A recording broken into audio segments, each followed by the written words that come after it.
Krishnan Srinivasan, retired Indian diplomat and author, was Indian Foreign Secretary and served as India's ambassador and High Commissioner to several countries.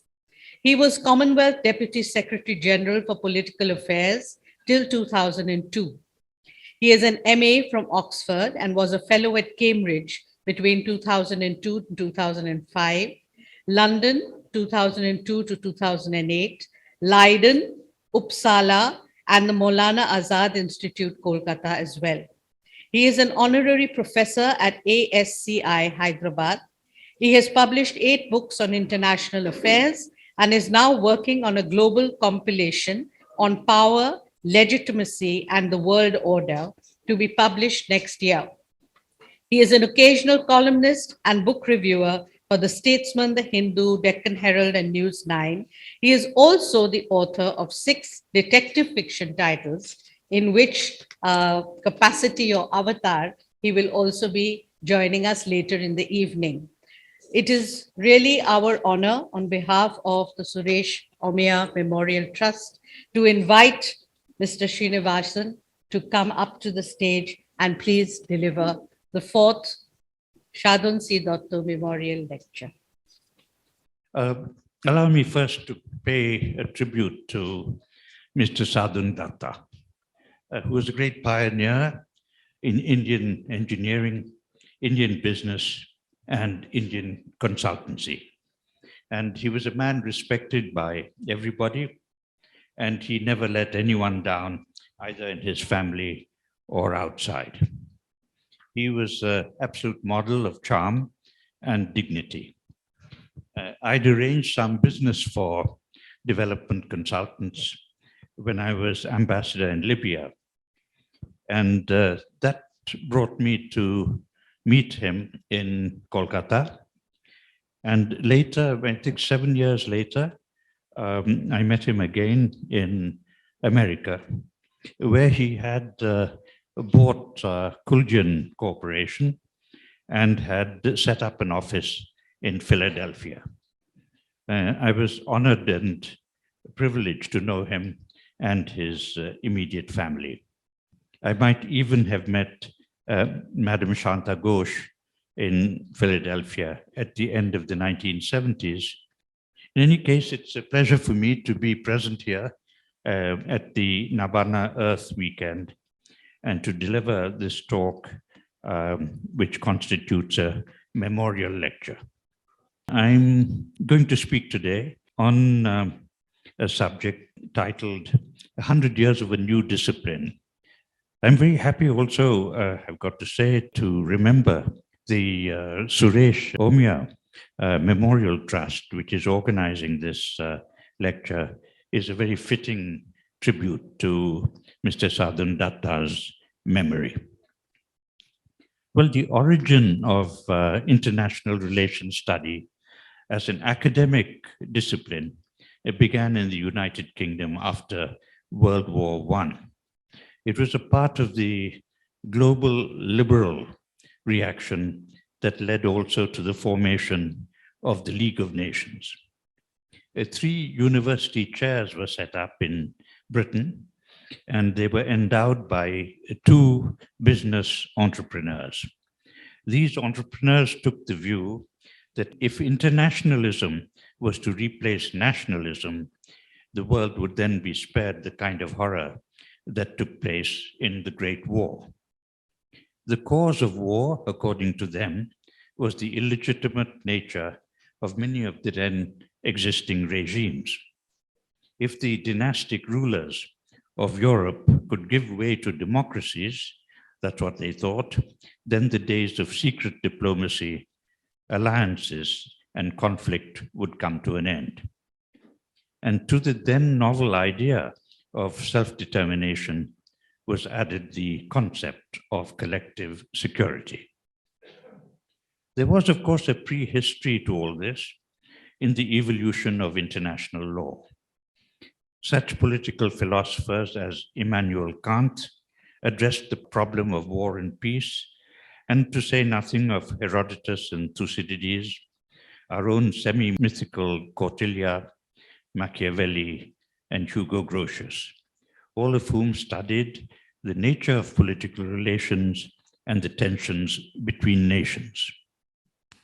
The first chair, returning to these chairs in Britain, the first chair on international relations was set up at Aberystwyth University. It was named after Woodrow Wilson, and it was set up in 1919. So it just makes it slightly over 100 years old. It was funded by David Davies, who was a steel tycoon. And later there was a chair set up in Oxford University and another one at the London School of Economics, which were funded by Montague Burton, who was a successful tailor. 50 years ago, if you ever went to London, you'd find dozens of shops called Burton's the Tailors, and they were specialized in ready-made men's garments. The underlying assumption of international relations as a study was that World War I was a product of nationalism between sovereign states, and peace could be secured by international cooperation. The study of international relations from this perspective would help to secure the objective. Liberal internationalists outlined two criteria to result in this better world. One was collective security, and the other a greater functional integration. These efforts, however, failed as a prospect for much the same reasons as did the League of Nations. Yet they never completely died out. The three British departments mentioned previously clung to their vision, though they were starved of resources until the mid-1960s, when the expansion of British higher education allowed for a modest revival. The objectives then as now were the same, namely to understand the underlying forces between power politics, to provide a rational alternative to competitive power, and to inspire a new kind of political and economic leadership. In mid-20th century, that is the middle of last century, the economics was the most influential of the social sciences, and it's had its impact on international relations. First of all, in a course on international political economy at the London School of Economics. This was in the teeth of opposition, since the purists of Adam Smith wanted no dilution at all in what they regarded as the first and foremost social science. They were in fact in good company because the covenant of the League of Nations had ignored economics completely. Nor did Professor Hedley Bull, who was then the leading intellectual in defining international society, consider the role of economics in his account of the international order. The horrors of World War II led to the view that use of force in international affairs was no longer legitimate, as it was held to be before 1914. Thereafter, the United States took to the subject of international relations with its characteristic zeal, as usual identifying its own interests with those of the world as a whole. There were two main reasons for this. First, it was clear that isolation was no longer a practical policy option for the United States. And the second was the US administrations, which were led by all-powerful presidents, needed to look around for professional advice, especially with the onset of the Cold War. This role of giving advice was enthusiastically filled by George Kennan. And secondly, there was an influx just before the Second World War and during the war of international refugees to the USA.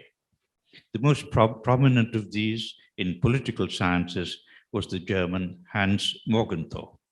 And these European immigrants were horrified by what they thought was naive misunderstanding on the part of the USA. These imported intellectuals established their influence rapidly in major US universities, establishing the dominance of what is called realism in this field. At around the same time, the US academia came up with multiple refinements of international relations, namely conflict resolution, game theory, area studies, and multidisciplinary social research, focusing on specific geographical areas or ethnically defined areas. These drew on various disciplines like political science, history, sociology, ethnology, geography, linguistics, literature. And these researches provided a fertile field for the development of databases for the use of American academics, which was good, but also for the American intelligence community, which also made use of this data, which was bad. Then came the question, is international relations an interdisciplinary field or a subject in its own right? Its origins in Britain were essentially the former, including international law, history, and economics. And Americans laid down the view that the presence and labors of stray experts and a few others were neither sufficiently interconnected nor adequately focused, and therefore did not constitute a discipline per se. Despite its scholarly and financial dominance, the early American obsession with attempting to follow the lead of natural sciences and create a predictive social science of international relations led to a divide between how the subject developed in the USA and elsewhere, where the primary aim has always been to better understand the complexities of international affairs rather than to attempt to fashion government policy along scientific lines. However, the basic objective, then as now, in the USA was to mask its global ambitions with legal and academic principles. The pacifically inclined community of mankind, which was yearned for by the disciples of the new discipline, did not arrive to fill the hiatus caused by the delegitimization of the use of force. However, some new concepts did emerge, such as non-interference in the internal affairs of member states, and these were duly incorporated in the Charter of the United Nations. The end of World War II and the UN Charter gave the liberals, so to say, a second opportunity to assert themselves. Although the Charter took the realist view into consideration by giving the UN Security Council responsibility for the maintenance of peace and its 5 permanent members the veto. And it also recognized the role of economic development and welfare as supportive elements for the new world order. The new discipline was dominated until the Cold War years by the leading power, the USA. The standard bearers being the European immigrants that I described earlier.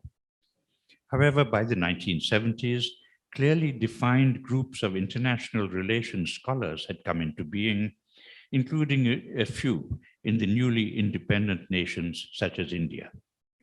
Although these were isolated in various departments of political science or government-financed institutions. Other social sciences also suffered the same problems of definition, and eventually it became fashionable in the USA to refer to international relations as a separately defined field of research. At a time of capitalism, communism, ideological conflict, with the withdrawal of Europe from world politics, the closer integration of Europe with the EU, of course, and the ominous spread of nuclear weapons, this new discipline was given a fillip and became more demand-driven. The insights of scholars in international relations became important, along with the deliberations of multidisciplinary academics who were engaged in looking for truth and probability. The Cold War did not entirely obliterate the liberals, but it certainly strengthened the hands of the realists. This was overwhelmingly an American enterprise. George Kennan, with his containment theory of the Soviet Union, and Morgenthau, were the principal theoretical justifiers. In passing, it's quite remarkable to note the continual dominance in America of the European immigrant in this field. The names of John Mersheimer, Stephen Cohen, Vladimir Podznar, Dmitry Tenin, Robert Kagan, Paul Wolfowitz, Leo Strauss, Brzezinski, William Kristol, all notably right-wing and mainly Jewish. Later on, the containment theory was tempered by Henry Kissinger, another European immigrant intellectual, to show that nuclear deterrence necessitated détente and peaceful coexistence. But détente for the Soviet Union meant having bilateral nuclear weapons agreements, whereas for the United States, it meant freeing the status quo in the position it was, which left, in fact, the United States an unequal balance in world affairs. On the eastern side of the Atlantic Ocean, Britain's E.H. Carr, himself a former diplomat, was the principal proponent of the view that power was the clinching moral argument. Although the nuclear deterrence theory suffered from being problematic from an ethical point of view, since it meant targeting whole populations to provide national security. Nevertheless, the realist approach did not wholly diminish the prospects of international cooperation, although it stressed that a nation's first priority was always the welfare and security of its own population. Increasingly, the field of international relations has become interrelated with international law, and the current salience of human rights, humanitarian law, has rendered this even more necessary. The boundaries of definition have pushed international affairs studies to embrace new territories, such as the environment, feminism, and postmodernism. The basic question, however, still remains: is the concept of a world community a realizable goal or a dangerous illusion? This conundrum still represents the basic tension between liberals and realists in world politics. Another central issue in the debate in international relations studies is whether cooperation is restrained by the nature of sovereignty and cannot be advanced beyond the limits of coexistence and voluntary cooperation between states. Boutros Ghali, who was the UN Secretary-General in the early 1990s, produced an agenda for peace in 1992, which suggested that sovereignty could be limited not only by the strong imposing their will on the weak, but also by voluntary commitments to uphold the rule of law and human rights. He followed this thesis with an agenda for development in 1995. Needless to say, he didn't last as UN Secretary-General for very long, because he incurred the hostility of the United States and didn't get a second term. Both these documents, however, were a classic overestimation of liberal opinion. The concepts that followed, humanitarian intervention, such as India in Bangladesh, or as the Russians want to say, the Russians in Ukraine at the moment, and the responsibility to protect doctrine now appear to have run their course. Failed Western protectorates in places as far apart as Cambodia, Afghanistan, Iraq, and Chile took place, although it needs to be underlined that the protection of minorities in the process of democratization is a development that still needs to be promoted and enhanced, not least in India. Then there is the issue of utopian global justice in the form of the redistribution of global wealth, which has an unequal balance of protagonists in the developed advanced world and in the developing South. Even so, this question might find a greater degree of global consensus than convergence on a universal human rights culture. So two basic questions arise. How important will the compliance of major emerging states like China be to such causes?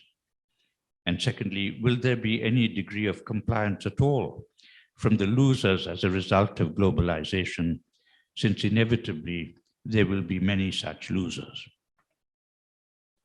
However, the case for non-American voices in these endless debates coursing through the study of international relations has never been stronger. It is fortunate that America has a strong self-critical tradition, deeply suspicious of central power. But against this, its never-ending quest for absolute security, even to the extent that it ignores the United Nations, an institution originally designed to protect Western values, whenever it considers that body to be superfluous to its geopolitical requirements. And yet the liberalism of the end of World War II should not be abandoned, because the role of historical diplomatic practice and international norms are the only antidote to the justification for American power, and that of the increasing number of populist nationalist ideologues in every part of our world today. The three fundamental forces of military, knowledge, and finance form the default setting for the study of international relations, and the liberal gains, such as they are quickly superseded by the resurgence of conflicts and the choice between universal anarchy and universal domination. The optic from Washington or Berlin or Tokyo will always necessarily be different from that from Delhi or Cairo or Brasilia.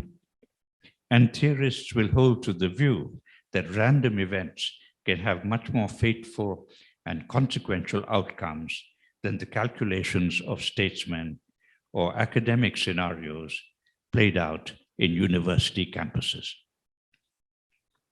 The Al-Qaeda-inspired terrorism of the early 2000s and the later rise of the Islamic pseudo-caliphate state led to a considerable departure from the fixed notions of the Cold War, and once again drew attention to the folly of preparing to fight the next battle on the tactical strategies of the last war. Neither the liberal nor the realist approaches to international relations prepared anyone for a coherent response to the new challenges of global terrorism. The debate now had to be about substance rather than theory or method. Therefore, Stanley Hoffman's opinion of 1977 on the discipline of international relations is still relevant. Rather than to pursue certainty or absolute security, international relations should be the science of uncertainty, the limits of action, of the ways in which states try to manage but never succeed in eliminating their insecurity. My final section, which is about international relations studies in India, which is relevant because we are in a kind of extended university campus here, is much more down to earth, and I'm sure it'll come as a relief to you. Thank you very much for your attention.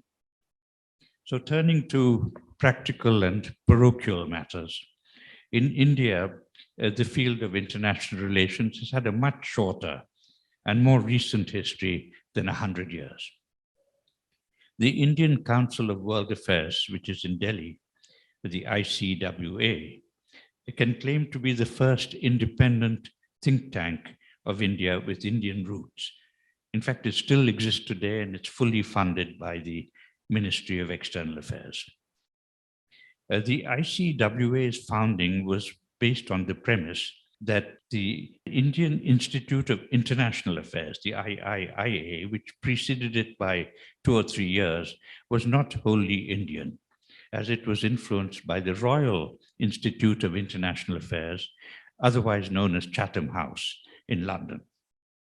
So the ICWA branched out on its own, and it's seen many highs and lows, and especially a completely dismal period during the tenure of Prime Minister Rajiv Gandhi, from which it took considerable amount of time to recover.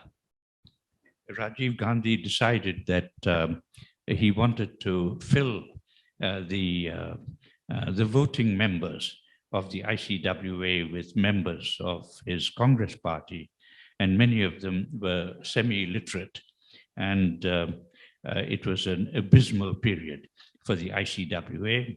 It had an unknown scholar as its head at the time, but after Mr. Gandhi's tragic death, it did find its feet again, and it's now regained something of its pre-1962 reputation when foreign diplomats and foreign scholars tried to get admission to it and to its facilities.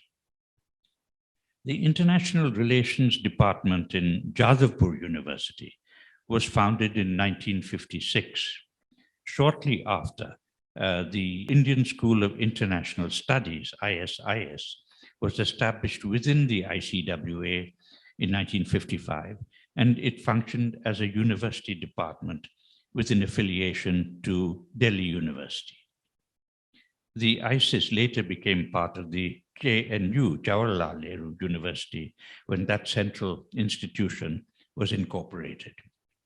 However, the Department of International Relations at Jadavpur was the first bona fide, standalone, specialized, discrete university department in India. And it was the brainchild of Vice Chancellor Triguna Sen and Pritish Chakraborty, who was its first professor chairholder to head the department. And now there are international relations disciplines in Jindal University and Jamia Millia in Delhi, and many others of varying capabilities across India. These sometimes garb themselves in different nomenclatures, like Area Studies Department and Peace and Conflict Studies Department.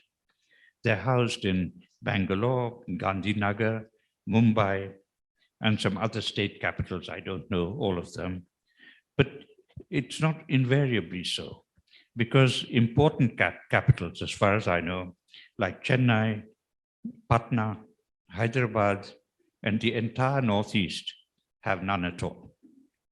The External Affairs Ministry has tried from time to time to inject some life into these university departments by dispensing some modest amounts of money, but in an incoherent and spasmodic manner, which has had no lasting effect.